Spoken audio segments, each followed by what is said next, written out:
If you're watching this, please consider subscribing. It would be a great help. Thanks. Alright, this is part of the World's Worst Parent series. Peter Pong. There are hundreds of ways in which parents can embarrass their children. Spitting on a handkerchief and wiping your chin with it. Wheeling you around in a pram even though you grew out of it years ago. Making you put on a song and dance show every time your grandmother comes to visit. Giving you a big slobbery kiss at the school gates. Dressing you up like a Victorian sailor boy for a family wedding. Telling you over and over again that it is so much harder in their day. Cutting your fringe with a pair of nail scissors. Telling all your friends at your 12th birthday party stories about exactly what you used to deposit in your nappy when you were a baby. However, very few parents can embarrass their child as much as this man. Peter and his wife, Penny, had a daughter and they named her Ping Pong. That wasn't the embarrassing thing. The thing that was embarrassing was Peter Pong's feet. The man had the cheesiest feet in the world. Peter may have been a short man, but he was a giant in the world of whiffs. If you had incredibly cheesy feet, it's most likely you would hide them away, but on some thick socks and contain them in some sturdy shoes, or better still, boots. Not Peter Pong. Oh no. Peter was proud of his Pong. He knew he had stinktastic feet and wanted to share them with the world. So, whatever the teacher, Peter Pong would be spotting sandals, even in deep snow. They were open-toed leather sandals so that everybody could see his corns, blisters and grotty toenails. And of course, enjoyed the stink, especially little people who were closest to the ground, short people. What was the smell exactly? Cheese. Not a nice mild cheddar or a Wensleydale. Oh no, a really stinkerocious runny cheese that had been left out in the sun to curdle for a decade. The stink from Peter Pong was so strong it was actually visible. A yellowy, greeny brown gas hummed from his feet. Hum! To cover up the smell, Peter's daughter, Ping, took up cooking. To the aromas of yummy ingredients floated across the kitchen and danced around their little flat. They almost cancelled out the smell of her father's feet. Over the weeks, months and years, Ping became a master chef. Every night she made something delicious for the family. Pies, stews, curries, trifluts and crumbles. Ping dreamed that one day she could escape the stinky family flat and become a world-famous chef with best-selling cookery books and restaurants all over the world. So great a chef did Ping become that her mother, Penny, suggested she enter a TV cooking competition named Cook-Off. It was a very popular series where amateur chefs competed to be crowned the Cook of Cooks. Instant fame and riches beckoned for the winner of the show as it was watched by millions of people. Cook-Off was filmed in a giant pink marquee. The competition was for grown-ups, but Ping was so gifted that she was allowed to take part, even though she was only 12. The little girl forbade her father to come to the show. She knew those stinky feet of his could ruin it for her. Big time. So stinky feet free, Ping made it all the way to the final, and being so talented and young, she became the hot favourite with the public to win. The host of Cook-Off was Tony Truffle, a big jolly man who looked like he enjoyed his food. Truffle was famous for his outrageously obvious brown wig, brightly coloured glasses and flowery shirts. Then served as a substitute for a personality, something that he lacked. Cook-Off had two judges. The first was Bobby Bollywood, the owner of a famous Indian restaurant called the Taj Mahal too. Bobby thought he was way cooler than he actually was. The second was an elderly lady and expert cook, Dame Penelope Plum. She was so posh, she made the Queen look common. Every week, the two judges would taste the dishes and give their verdict on them. After some deliberation, towards the end of the show, the cook of cooks would finally be crowned. For the final, it was decided that the remaining competitors should prepare an Italian dish aside. Aside from Ping, there were two other amateur cooks who'd made it to the last show. Henry Heft had made a huge impression on the viewers. He was a tattooed giant of a man who wore a beaten-up black leather biker jacket with a skull and crossbones painted on the back. Heft had impressed the judges with his cream puffs. The other finalist was a sour-faced woman who never cracked a smile, not even uttered a word, named Vienne Vinegar. She wore grey roll-neck jumpers and long skirts, and seemingly cut her own hair, with a pair of scissors and a pudding bowl. Vivienne had wowed the judges with her boiled eggs. So, the morning of the final came. Ping dashed around the supermarket with her parents to buy all the ingredients she needed to make her creamy mushroom passata. However, when she called out for her father to reach for a block of Italian Parmesan cheese from the top shelf, the man was momentarily distracted by his own stinky feet. When he leaped up to reach the shelf, he released some understink. Understink is the worst of all stinks. It has come from the bottom of the foot. The stench snaked all the way up from his toes to his nose, and he even was taken by surprise by the phantasmagoria. As his wife and child gagged, the stink actually blinded Peter for a moment. Tears welled his eyes at the smell, and he picked up a pat of cooking fat by mistake. This was not noticed until much later. Once they had bought all the ingredients, the Pong family raced to the marquee, which was set up in a beautiful part of the English countryside. The final of Cook-Off was live and beamed all over the world. "It's time to cook," announced Tony Truffle, and the three finalists got to work. Henry Heft was making a patanon, while Vivienne Vinegar was going to boil yet another egg. How is that an Italian dish, Miss Vinegar?" asked Tony. "The hen who laid it was Italian," claimed Vivienne, and they were off. They had just half an hour to cook something delicious and wow the judges. All was going well for Ping Pong. She fried the mushrooms and added them to the creamy pasta sauce, and added that to the spaghetti she had boiled perfectly. Not too hard, not too soft. Just right. The finishing touch was to be the Parmesan cheese she would grate on top, just to add that wow factor. She took out the cheese grater and smiled to herself. She had very nearly done it. However, when Ping reached into her bag to grab the Parmesan cheese, she was horrified to discover a block of lard.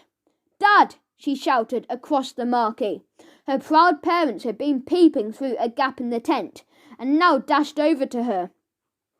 "What's the matter, my love?" asked her mum. "Look," explained the girl, showing them the lard. "You picked up the wrong one, Peter," chided Mum. "It wasn't my fault. I had something in my eye," he protested. "You had your own stink in your eye, Dad." "1 minute to go, cooks," announced Tony Truffle. "No!" cried Ping. "My dish is ruined. I'll never win now." Peter Pong pinged. "Ping! I have an idea," he said brightly. "I know where we can get some magnificent cheese." "There isn't time," hissed Ping. 30 seconds to go," called out Truffle. "See?" said the girl. "Don't worry, Dad will save the day," said Peter, and he grabbed a bowl and a cheese grater and dashed out the marquee. What he did next will give you nightmares. Not just nightmares, but cheesy nightmares, and cheesy nightmares are the worst. Peter Pong kicked off his sandals and began grating his hard skin on the bottom of his feet into the bowl. Scrape, scrape, scrape. The Pong was phantasmagorical. 10 seconds to go. Peter heard Tony Truffle announce from inside the tent. As the final countdown began, he dashed over to his daughter. 10, 9, 8, 7, 6, 5, 4, 3, 2. Peter was in such a hurry that he tripped over the cooking pot and went flying. The foot cheese flew through the air, and before Ping could give it a sniff, it sprinkled itself all over her pasta dish. 1, said Truffle. That's it, cooks. Now is the moment of truth. Judges, it's time. 2, taste. The two judges, Bobby Bollywood and Dame Penelope Plum, sprang into action. First, they tasted Heft's pattern cake. One most definitely approves, announced the dame, taking a slice. Beautiful, said Bobby, stuffing his face with all that was left. Like me, the dame rolled her eyes. It was clear she hated how this hog hogged the camera. Ping sniffed the cheese on her dish. It smelt bad. Where did you get that cheese, Dad? She hissed. Don't worry, it was completely fresh, he replied. Meanwhile, the presenter and judges moved on to Vivian Vinegar, who, as usual, did not crack a smile. The dame was first to take a spoonful. One must congratulate you. A textbook egg-flavoured, an egg-shaped egg, in a world egg. It is definitely an egg, muttered Tony. Perfect, added Bobby, just like me. He popped the rest of the egg in his mouth all at once, shell and all. The dame muttered, ridiculous little man, under her breath. Dad, hissed Ping, is this cheese what I think it is? Peter, no, asked Mum. Shh, shushed Dad. They won't notice a thing. The three arrived at Ping Pong Station. Wow, remarked Tony. The aroma of that cheese is overpowering. It is Parmesan, lied Peter. It is a special type of Italian cheese. The presenter was most put out. I think I know my cheese, he snapped, patting his round tummy. Tony, Bobby, Bollywood, and the dame all eagerly helped themselves to the spaghetti. I'm starving, announced Tony. Ravenous, added the dame. So hungry, I am angry, exclaimed Bobby, who still had bits of the cake and egg on his face. Hungry. At once, they all tucked into Ping Pong's pasta. The poor girl looked on in horror. Sure, she was about to see her dreams dashed, but as soon as Tony, Bobby and Dame began scoffing, it was clear they were enjoying it immensely. Scrumptious, declared Tony. The 3 Ds, began the dame. Delightful, delectable, and delicious. Yummy, was Bobby's verdict. There wasn't much left, so he picked up the bowl and poured the remainder down his throat. Do we have a winner? Pressed the presenter. A hush descended upon the marquee. A hush that could be heard all around the world. The 2 judges whispered to each other. Yes, we do, announced the dame. All three contestants, Henry Heft, Vivian Vinegar, and of course, Ping Pong, looked on nervously. Who would be crowned the cook of cooks? Ping's parents put their hands together in prayer. Might Peter's foot cheese have turned his daughter's pasta dish into a taste sensation? Who would be the winner? The world was watching and waiting. This was the most thrilling piece of television since man first set foot on the moon, and just as important, if not more so. In fact, definitely more so. The 2 judges whispered into Tony's Truffle's ear. Before the presenter cleared his throat, the winner of Cook-Off this year, he began, and Cook of Cooks is... Then he let her pause so long you could read the whole of the Lord of the Rings while waiting for it to finish. Ping Pong! Yes, screamed Peter Pong. Hooray! Screamed his wife. I can't believe it, exclaimed Ping. Well, do believe it, continued Tony Truffle, because you, young lady, have beaten the grown-ups. Henry Heft growled. Grrr. Vivian Vinegar gave the girl a stare so powerful it could fry an egg. The two judges brought out the trophy, a gold frying pan, and handed it to Ping. "Congratulations!" "Well done," they cooed. "It was my secret ingredient that swung it," piped up Peter.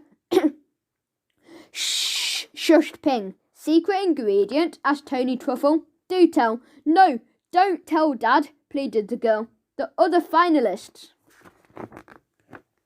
"Well," began Peter, "if you must know, that wasn't Parmesan cheese. It was Dad." "Dad, no!" screamed Ping. "Foot cheese," he announced proudly. "Look!" And with that, he showed off his rancid, smelly feet. Suddenly, Tony Truffle, Bobby Bollywood, and Dame Penelope Plum all turned a violent shade of green. Tony Truffle was first. He hurled his spaghetti over Bobby Bollywood. Bleh. Bobby was not far behind. He hurled his spaghetti all over the Dame. Bleh. It may surprise you to know that of the three, Dame could hurl the furthest. The elderly lady hurled the spaghetti all over the Pong family. Yuck. Then she hurled spaghetti all over Henry Heft. He burst into tears. Boo hoo hoo hoo hoo. Then she hurled spaghetti over Vivian Vinegar, whose eyes bulged out of her head like two poached eggs. Then the Dame hurled spaghetti over Tony Truffle, blowing his wig clean off. Whoosh! "I never knew I was bald," he lied. Spaghetti sat on his bald head, where his wig had once been. Blah! And finally, she turned to Bobby Bollywood. "Oh no," he screamed. "Think of my fans." "Oh yes," the Dame replied, before hurling spaghetti all over her fellow judge. Blah! Bobby jolted back to try to dodge the spray. He whacked into one of the posts, holding up the marquee. Bosh! At once, the whole thing wobbled, wobble, wibble, wobble, and crashed to the ground. Thud! The cameras kept rolling as millions of viewers around the world witnessed the carnage from the comfort of their living rooms. "Dad!" screamed Ping. "You ruined it for me." "What was the problem?" he asked. "Did it need more cheese?"